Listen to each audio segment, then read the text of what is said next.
Hello, I'm Chai Hofilenia. Welcome to #PHvote 2013, Rappler's coverage of the elections. You're in our control center where professional journalists, civic society, citizen journalists, IT professionals, artists, and many more are trying to use technology for social change. You'll see most of what we do on www.rappler.com. But we are also a hybrid of broadcast professionals adapting to the web, and that is a coverage you'll get from us. You'll hear from our editorial team, our social media team, and Move PH, which harnesses civic society and citizen journalists. Over at Pope Pius, our technical staff is working closely with Comelec on the Rappler Mirror server, which is funneling results to broadcast networks ABS-CBN, GMA7, TV5, Solar, and citizen watchdog NAMFREL. Here are the latest this hour. Al Jazeera reports the Filipino peacekeepers abducted in the Golan Heights are released. The Nationalist People's Coalition will hold its own quick count in Pangasinan. And the Iglesia ni Cristo endorses 7 Team PNoy and 5 United Nationalist Alliance candidates. Before we go on to our election coverage, Al Jazeera reports the 4 Filipino peacekeepers abducted in the Golan Heights earlier this week have been released. The network says the peacekeepers are now in Israel. A spokesperson of the Armed Forces of the Philippines says the peacekeepers were released around 2 p.m. Philippine time. They are now on their way to Camp Zinwani with Philippine officials. On May 7, Syrian rebels seized the 4 peacekeepers as they were patrolling near the Al Jamia locality in the ceasefire zone between Israel and Syria. This comes only 2 months after 21 Filipino soldiers were abducted for 4 days. Earlier, the Philippines says it may withdraw its United Nations peacekeeping force in the Golan Heights because of security concerns. The UN Disengagement Observer Force has about 1,000 peacekeepers monitoring a ceasefire in the Golan Heights between Israel and Syria. Let's check in with Paterno Esmaquel for updates in the Commission on Elections. This afternoon, the Random Manual Audit Committee chose 234 precincts where the Random Manual Audit will be conducted on May 13. Previously, the RMA committee just chose cities and municipalities where the RMA will be conducted. But this time, they chose the exact precincts, and the most prominent among these precincts is in Ampatuan, Maguindanao. If you remember, Chai, Ampatuan was the site of one of the world's bloodiest massacres, election-related massacres in history, and the RMA on May 13 in Maguindanao will be conducted in Barangay Kapinpilan in Ampatuan. The full list of the 234 towns is going to be uploaded on Rappler in a few. In a few minutes, also the Comelec will conduct the dry run of the canvassing process here in PICC. We will witness that in a few, and we will update you once it happens, Chai. Paterno, is the Comelec confident that all bases are covered, that all preparations are on the ground? Yes, Chai. We have yet to get an update from Chairman Brillantes about the 100 PCOS machines that were sent for repair. Yesterday we talked to him and he said he's going to check for updates. But that's 100 PCOS machines out of 78,000 PCOS machines. So the Comelec has always said it is confident that it's well prepared for tomorrow's elections. And now the Comelec is transitioning actually to the canvassing stage of the process. Chai. Thank you, Paterno Esmaquel, reporting to us live from the Comelec. Let's go to the Rappler desk with Victor Barrero. Victor, what's the latest? Hi, Chai. The latest with regard to the desk is that we actually have a little something prepared for everyone. We'd basically like to announce that we have a server up. It's called the Rappler Mirror server, and the Rappler Mirror server basically gets data real time from the transparency server during the elections. What does this mean? It means that when the when the time comes and the ballots are sent in to the servers for COMELEC to go and count the ballots, basically, we will get them almost instantaneously as the third transmission of those ballots. It also means that some other media agencies, including ABS-CBN, GMA7, and others, have also taken the initiative to join us on this journey by tapping into our servers to get their own data for their analysis and reporting. Could you explain how Rappler got into this agreement with the COMELEC? Why us and why not the other networks? Well, we talked to the COMELEC. We wanted to basically get into a conversation with them regarding improving the way the elections are shown to the people. We wanted to take this chance to, I guess you could say, make it more open, make it more free for everyone to see. So what this means is that it will allow us to get from those 78,000 or so voting machines, and in the tradition of the mood meter and the mood navigator, we're going to provide additional services. We're going to find ways to take the data and show it in a way that people can understand and in a way that people can appreciate so that they know their vote is counted. Victor, will this mean that the public will have access, will have quicker access to election results? In a way, yes, it does mean that. All you have to do is go to rappler.com, to our election website at PHvote, and once the ballots start coming in, you will see it. You will basically see a real-time update. Thank you very much, Victor Barrero from our Super Desk. Nationalist People's Coalition re-electionist Pangasinan Governor Amado Espino Jr. mobilizes poll watchers to do the party's own quick count of the poll results on May 13. They will send the results via SMS as soon as the ballot counting machines finish the tally and before it is transmitted to the canvassing center at the Capitol. We have our own quick count system. So our watchers will feed the results to us as soon as they're ready. They'll feed them to us via text, and then we'll feed them to our quick count station. Tell us more about your quick count, sir, and why do you need to do this? Well, it's only to give us some kind of parallel security arrangement. Why Like, do you need a security arrangement? well, you know, some things might happen in the transmission. Espino is running against administration bet Alaminos City Mayor Nani Berganza. The Berganza camp accuses the Espino camp of massive vote buying. LP spokesperson Oscar Lambino says votes in Pangasinan are bought for as low as 200 pesos to as high as 10,000 pesos per family. Let's go to Pangasinan with Rappler reporter Carmela Fonbuena. She'll tell us about the NPC quick count. Carmela? Hello, Chai. I'm here in Pangasinan, and it's all systems go here. We spoke to COMELEC Provincial Election Supervisor Marino Salas, and he told us that they are 99% ready. He says he just wants to leave 1% for a little improvement.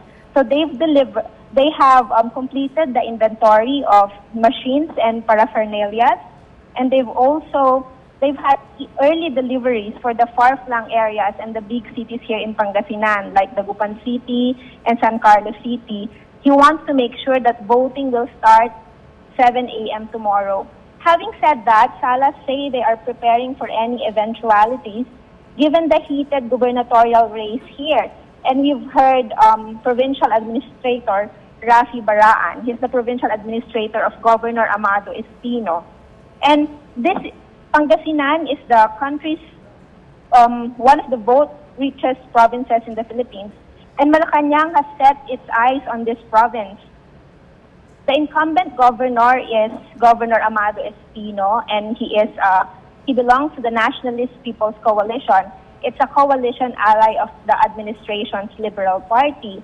but the LP is fielding a candidate against him that goes against the agreement between the coalition allies to respect equity of incumbents. But this is an important province, so they're fielding Liberal Party candidate Nani Braganza. He's a mayor of Alaminos City.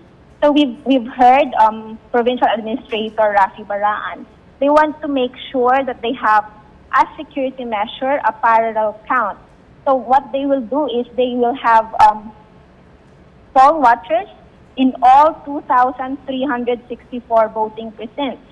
So what they will do is these poll watchers will send via SMS the result of the PCOS count. This is before the PCOS machines transmit the result to the canvassing centers located at the capital. So Mr. Baraan said, you know, in any eventuality, they want to make sure that they have data of the results.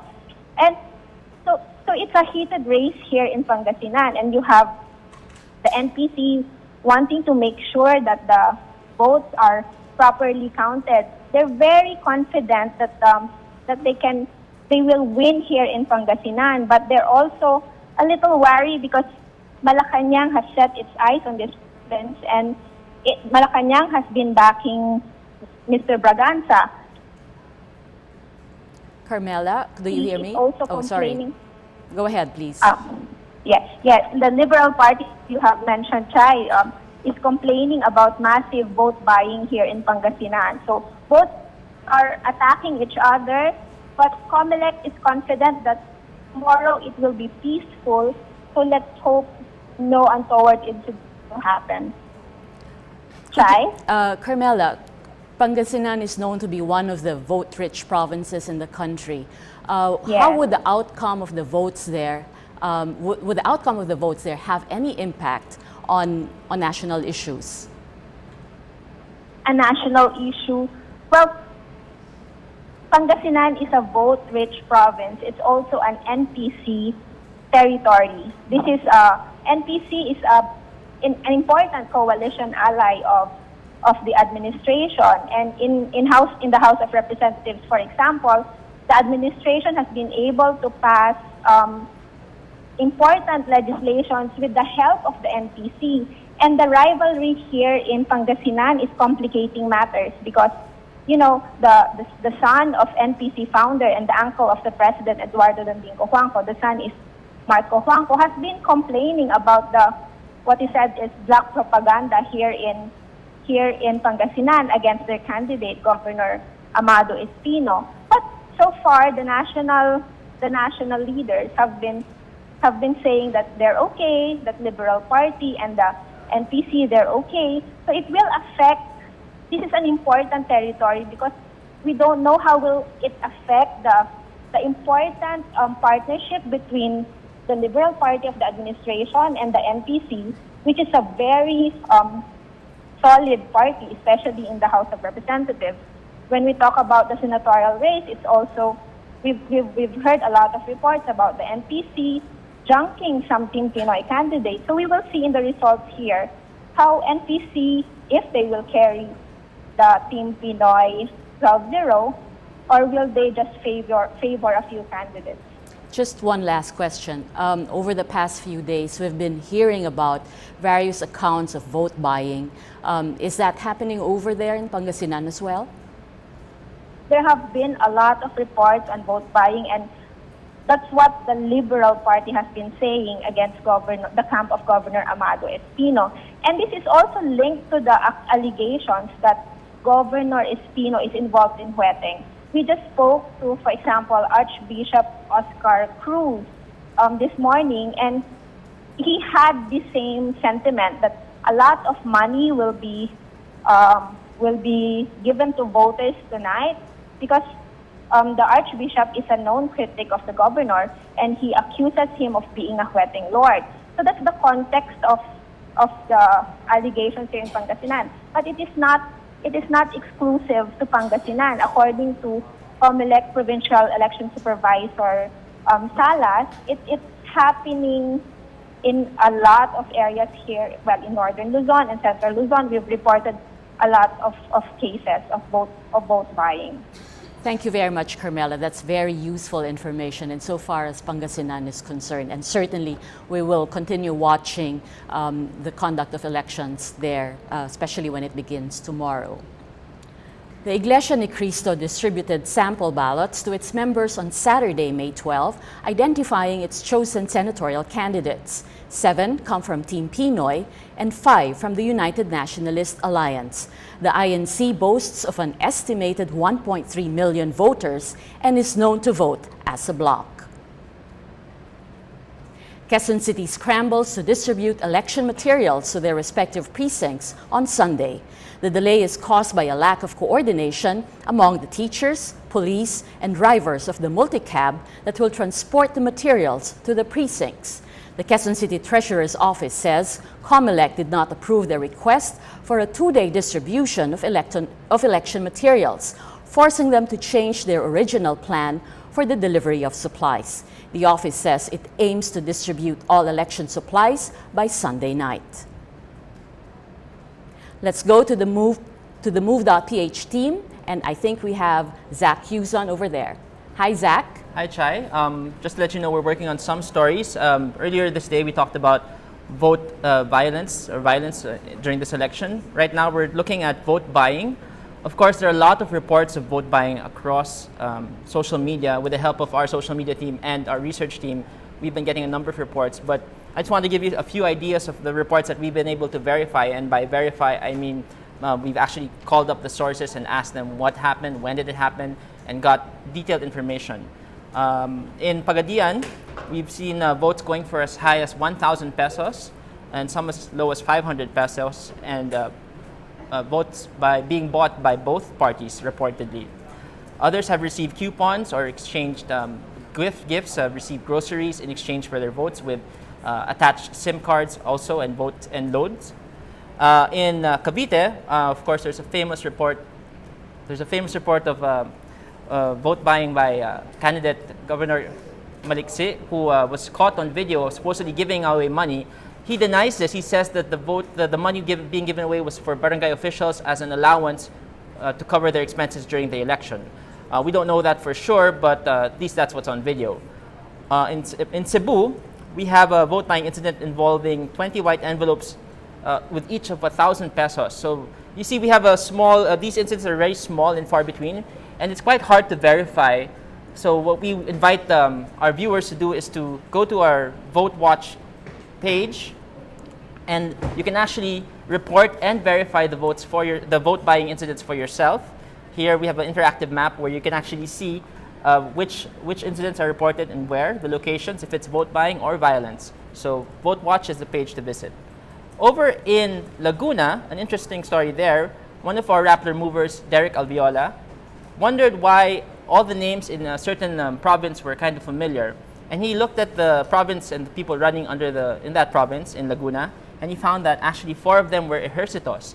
What's more interesting though is that 9 of them were either former celebrities or are currently celebrities in their own right. So he identified Sol Aragones, former reporter of ABS-CBN, and Angelica Jones, a singer, who are running respectively for Congresswoman in the 3rd District and a board member for the 3rd District.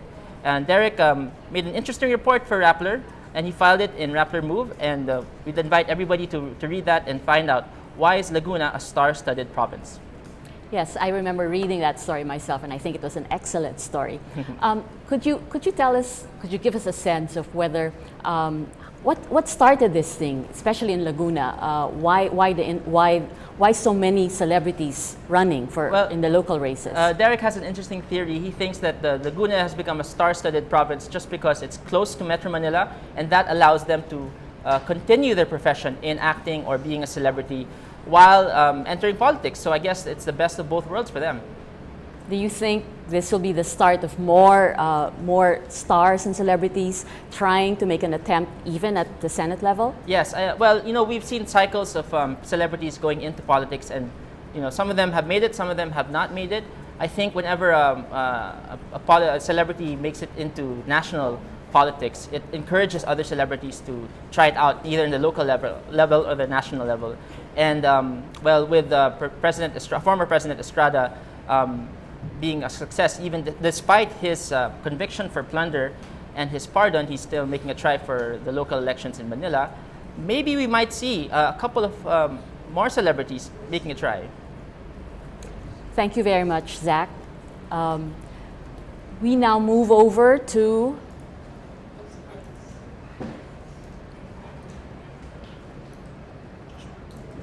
social media. Josh, I almost forgot you. Yes, tell us what's the latest over at social media. What have you seen in our streams? Hi, Chai. There's a lot going on social media, as you can probably expect. But before I get to that, let me just switch over to this. As you can see on the screen behind me, this is a Google Hangout that's happening right now. It's we have a group of people discussing what's the importance of 2013. As you can see, one of our participants is Natasha Gutierrez, and this Hangout is hosted by Rappler social media producer Bea Kupin on the far end of the studio. So I know it would take viewers away from us, but you can always do two things at the same time. The URL for that Hangout, if you want to join or you want to tune in, is at rplr.co/ycare2013. And then we have another Hangout scheduled the morning after, so that's on Tuesday morning. So you can log on to this page, and there's a sign-up page if you want to join that as well. Okay, Chai, what's your LSS, last song syndrome, of all the campaign jingles? Do you remember any? Well, now that the campaign season is over, people are now tweeting about the silence. It's like the calm after the storm. Carla Casas tweets, "Tahimik na, wala nang mga campaign jingles. Oh hi, salamat naman." Arjun Baniel says, "Ay, oo, tapos na pala ang campaign period. Sayonara, annoying jingles." And we have one more, Roy Labele. "Sa wakas, tapos na ang campaign period. No more roving vehicles playing annoying LSS-inducing jingles." We find them annoying, but even myself, I've caught myself singing or humming to those tunes after I hear them on TV. But what's your favorite? I wouldn't say that on air, but I always remember one going like that. I'll move on. There's one more. Ricky Magigad. I didn't want to dance on air, Chai. Oo nga pala, wala na pala mga campaign jingle, kaya pala tumahimik. Ayan. Anyway, our hashtag is PHvote if you want to join the conversation, if you want to let us know what you're talking about. Use the hashtag or monitor the hashtag on Twitter and on Google Plus hashtags work. I tweet, it's Mother's Day today, Chai, so happy Mother's Day to you and all the mothers out there. So I sent out a tweet earlier, and we had Secretary Carandang here, but Undersecretary Manuel Quezon tweeted me and corrected me. Sabi niya, the real Mother's Day is the first Monday of December. And he actually gave me a tweet, a link to one of his Tumblr posts. It's an interesting read. I read it. And he talks about how back in the day, Filipinos would actually celebrate Mother's Day in December. In fact, the previous laws, they would really officially celebrate that until the time of President Cory Aquino, and I think she moved it to the first week of May. But what we're celebrating is the tradition in the US and parts of Europe where it's celebrated on the second day of May. There's a story on Rappler. You know the song "If I Were a Boy"? Of course, I won't sing that for you. But our resident writer. You could. Maybe some other time, Chai. But our resident, one of our resident writers, he's based in Hong Kong, Michael Yu, wrote an article, "Ito naman, if I were a mother." So he's putting himself in the shoes of his wife. And it's an ode to his wife and all the mothers out there. You might want to check it out. So anyway, the people from MovePH, we also have a MovePH Twitter account if you want to follow that as well. They actually started a conversation earlier about mothers, and they asked users to send in photos of their mothers. So if you have a photo with your mom and you wanted to show on air, then tweet them to us. I have a couple to show you, Chai. This one, it's not with her mom. This is from Excel Kate. "For my mama." A red ribbon cake, I can see. Set up, yeah, and I'm hungry. It's I think it's this Black Forest. Our Rappler Life and Style editor, Kai Magsanok, tweets this picture of her mom and her mom's mom. "I love you both," sabi ni Kai. I met Kai's mom before, so hi to her. And this one is also from Rappler, Marga Diona from our sales and marketing team. This is Marga, I believe, when she was a baby, and her mom rocking the mullet. If I didn't know, her mom looks exactly like her. So shout out to Marga's Mom, if you're watching as well. And of course, candidates have also used the time to say hello to their moms. Risa Hontiveros, who's a mom herself, tweets, "Happy Mother's Day, fellow mamas. Let's celebrate life, love, and everything good today. Let's keep believing that, quote, another world is possible." This is from Caloocan City Councilor RJ Echeverry, who's running for mayor, and he tweets this picture with his mom, "Mothers are God's greatest blessing." Another one, this one is from Manny Villar, and he tweets, "Happy Mother's Day." Oh, it's retweeted by, it's tweeted by Cynthia Villar, I'm sorry. "Happy Mother's Day, thank you for the greetings, especially from my children." And then she posts a YouTube video where her children, Camille and Mark, talk about how much they love their mom. And then, of course, from Senator Hopeful and Sunny Angara, "Happy Mother's Day to all the women who make our families, lives, and homes complete." A home is not complete without a mom. Of course, we also love our dads too, and some of our followers on Twitter use this opportunity to also thank their fathers on Mother's Day. This one is from Claire. She says, "Happy Mother's Day sa ating mga mommies, pati na rin sa mga daddies na tumatayo na ring mommy ng mga anak nila." And then on Facebook, one more from James Nilo. He posts, "Some sent me a message of a happy Mother's Day due to my dual role as a dad and mom when my wife is on deployment." There are a lot of dads who do that, who fill in that role. So happy Mother's Day to the military husbands, single dads, and all the mother figures out there.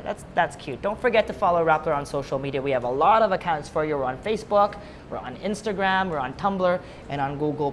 Join our conversations, and who knows, your tweet or your post on Facebook or Google+, or even your picture posted on Instagram might make it to our next social media roundup. Chai? That's a lot of things going on over at the social media team. As you can see, Josh also likes talking a lot. And they aggregate a lot of information from Twitter and Facebook, and they have all these exciting conversations. So, and it's a good break also, talking about Mother's Day as we segue or prepare for tomorrow's elections. Right, and try one more thing. I want to show you this. We have this. This is a really cute avatar. We made it nice and simple. So we're going to be publishing this later on tonight. And I'm just editing the story right now. So I love to talk, but I have to work too. So I'll get back to you in a bit. But we'll make this photo available. You can download it. Once you voted tomorrow, we want everyone to download this photo, make it their profile pictures on all their social networking accounts to shout out to the world that they've voted on Election Day. Thank you very much. That's Josh Villanueva of our social media team. Right now, as we prepare for tomorrow's elections, we have Rappler's business editor, Lala Rimando. Hello, Lala. Welcome. How have you been? Long time no see. Yes. Lala, tell us about how tomorrow's elections will have any impact, if any, on the economy or outlook. I'll give you 2 points of view from outsiders looking in. Yes. And obviously one indicator for that would be the stock market and the foreign direct investments, and recently the credit rating upgrades. Okay. And others, and the second one would be from a point of view of the policymakers making sure that the next 3 years you don't have Yudhoyono, or the president of Indonesia doing this, having the same happenings here. Especially since administration has been saying continuity is important, so you have to elect the senators who the president has been endorsing. Exactly.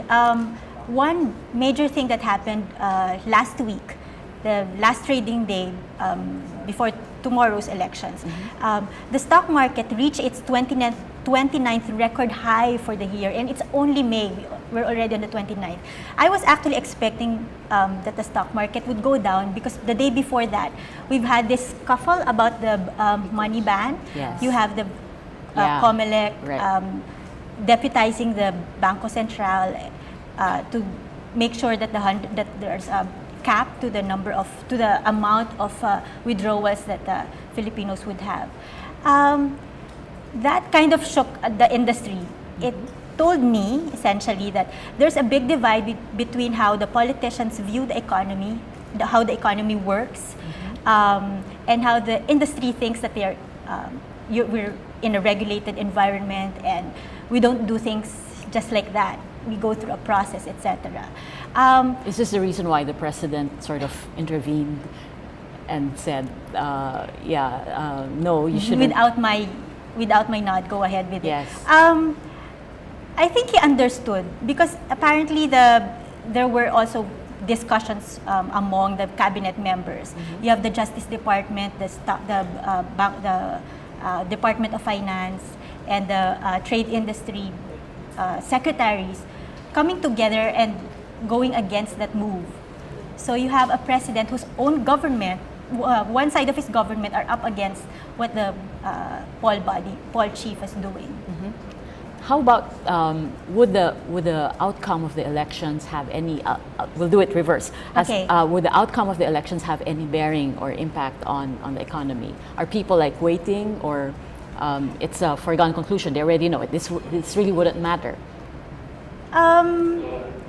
We're now looking at the next 3 years. One, the impact would be to not have a lame duck president when you're pushing for specifically fiscal reforms. We've had the sin taxes passed last year, but we don't see that translating into a better fiscal picture for us. And that has been raised even by the Standard & Poor's and Fitch when they announced the upgrade of the Philippine investment credit rating.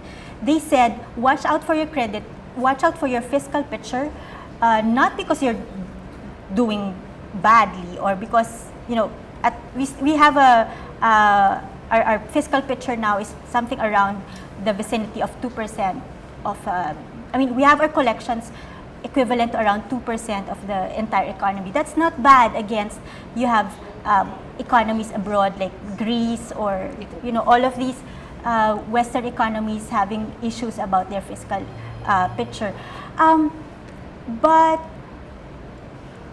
the numbers recently, March collections by the Bureau of Internal Revenue and the Bureau of Customs were showing a decline. They're claiming they collected more revenues compared to the previous months or previous years, but we're up against a target that if they cannot meet it, then that should be a cause of concern. I say that vis-a-vis the sin taxes, because the sin tax collections were supposed to help push up the collections. We're not seeing that yet, and it's just March. So we'll see how because one of the campaign promises of Aquino is that no new taxes. Yes. Right?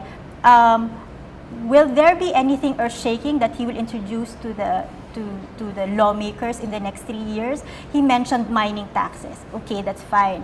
But what about the other revenue-generating activities? We've had the BIR and the customs showing off, or filing cases against supposedly high-profile individuals. Are they working still?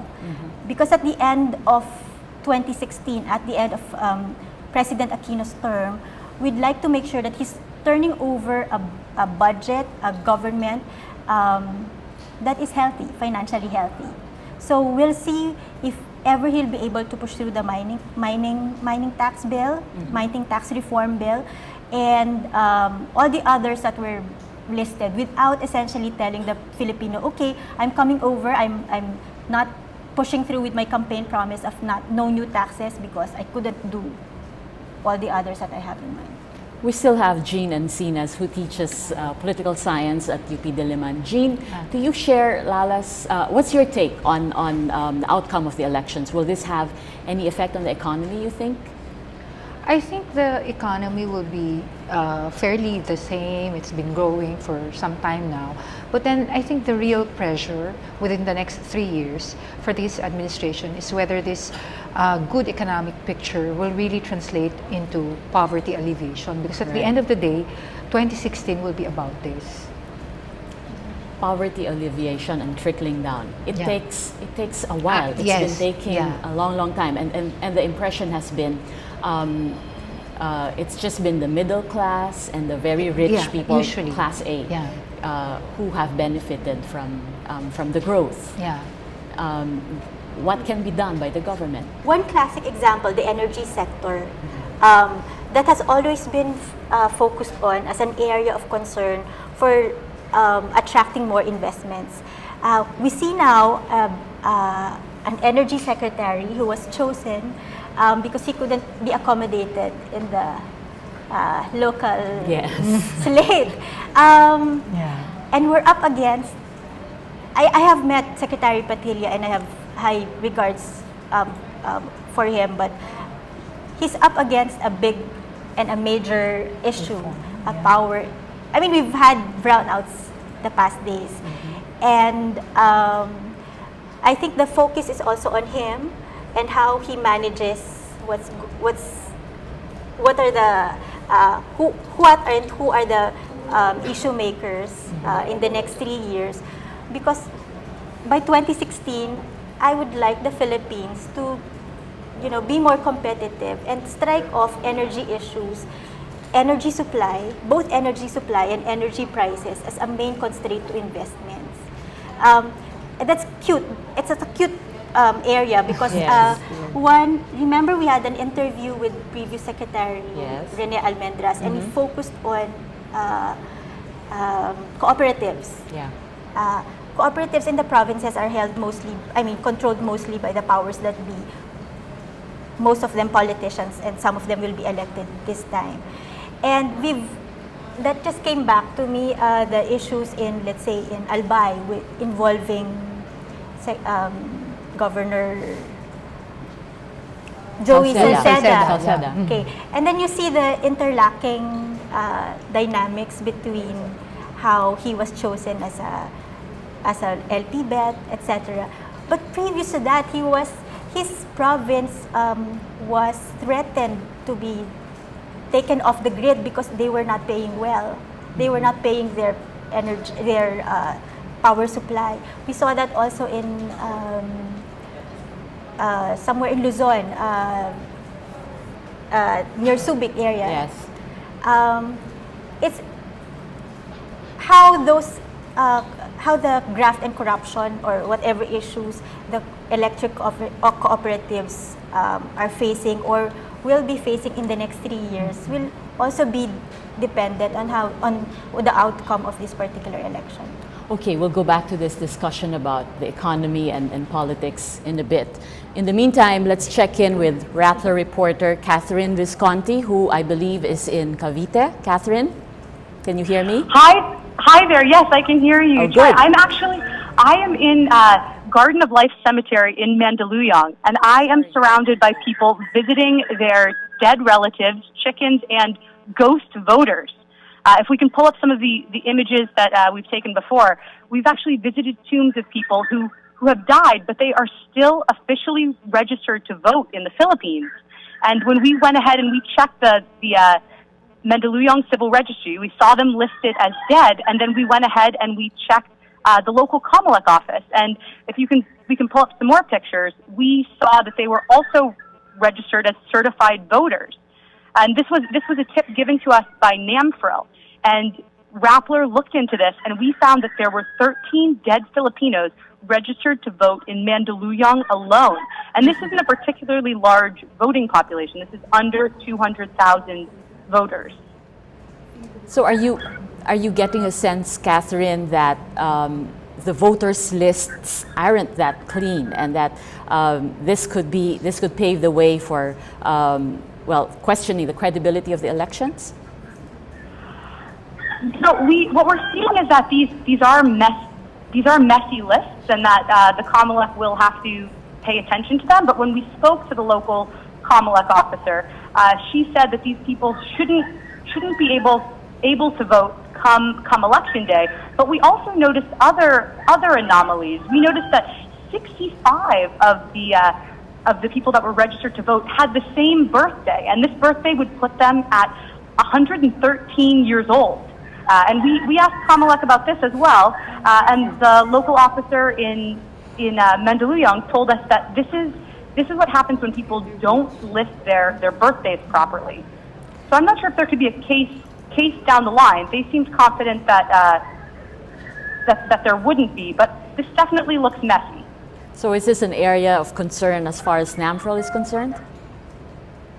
Sorry, what was that? Is this an area of concern as far as NAMFREL is concerned? Are there trends? Is this just concentrated in Mandaluyong, or is it widespread? You know, they did seem concerned about the situation in Mandaluyong, but I think what we have to look at here is that this is the area that is under the spotlight of the national capital. So the real question is are the lists accurate in far-flung provinces? I read a report on ABS-CBN that last year there were over 130,000 voters in ARMM that were either ghost voters or had their names listed multiple times. Thank you, Catherine Visconti, reporting live from Mandaluyong. Again, this hour's headlines. Al Jazeera reports the Filipino peacekeepers abducted in the Golan Heights are released.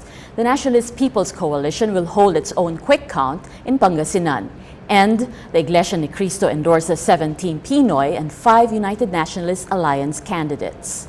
That's Rapper's top of the hour newscast. Thanks for joining us. Join us again tomorrow at Rappler's Election Day coverage starting at 6 a.m. Visit Rappler's PHvote page for the latest on the 2013 elections.